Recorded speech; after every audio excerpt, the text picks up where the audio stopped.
when relationships go sour, with a message on betrayal. In the time of the judges of Israel, there arose a Hercules of a man. Samson was his name, and he was the stuff of legends and lore and folktale. With this incredible strength given to him by God, he is able to rip a lion apart with his bare hands and defeat 1,000 enemies single-handedly. But Samson has a weakness. Though he may have been the strongest person to ever live, he still needs and wants to trust others, and with that trust always comes the chance of betrayal. And now, a reading from Judges chapter 16, verses 15 through 20 from the New Living Translation. Then Delilah pouted, "How can you tell me I love you when you don't share your secrets with me? You've made fun of me 3 times now, and you still haven't told me what makes you so strong." She tormented him with her nagging day after day until he was sick to death of it. Finally, Samson shared his secret with her. "My hair has never been cut," he confessed, "for I was dedicated to God as a Nazirite from birth. If my head were shaved, my strength would leave me, and I would become as weak as anyone else." Delilah realized he had finally told her the truth. So she sent for the Philistine rulers. "Come back one more time," she said, "for he's finally told me his secret." So the Philistine rulers returned with the money in their hands. Delilah lulled Samson to sleep with his head in her lap, and then she called a man to shave off the 7 locks of his hair.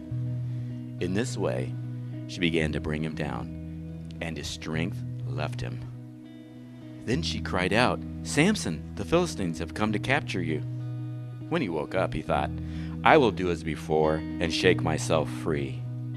But he didn't realize the Lord had left him. This is the word of God for the people of God. Thanks be to God.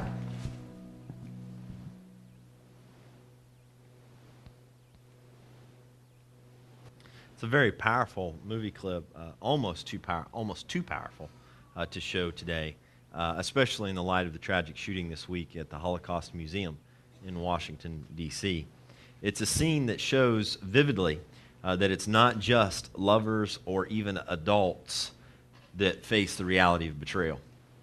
Young children, too, can face the possibility of being betrayed. The truth is, we don't have to be very old at all to know how bad betrayal hurts, how empty it makes us feel, and how truly lonely we can become when it happens. My name's Chris Bryan. I'm the lead pastor here. I'm delighted you've chosen to worship with us this morning at our later worship experience. And normally at this time, I would share with you about our sermon notes, a study guide. I know that Todd probably addressed that there at the beginning. We're taking a break from those this week. We may have them next week. We're not entirely sure at this point. But normally we do have a place for you to follow along with the sermon and also a study guide that would accompany you in the week ahead. But I just need just a little bit of a break myself from that. I've been doing it for about 3 years, and it's been wonderful. But there comes a point of spiritual exhaustion, and we just need to take some time. So anyway, stay tuned for that, and we'll try to fix that some way in the future, or if we can't, we'll just take a little bit of a break and then bring them back as soon as we can. Obviously, we're in the middle of this series, or have just started this series last week, when relationships go sour, and it's an Old Testament series. We try to stay in the Old Testament for the summertime. It's not that we avoid the Old Testament the rest of the time of year. It's just that we're as intentional as we can be about engaging Old Testament texts in the summertime. Typically, the folks that show up during the summer are folks that really, really want to be here. They haven't been drugged here by their friends, as it is kind of more normal. Maybe some of you were this morning, I'm not sure.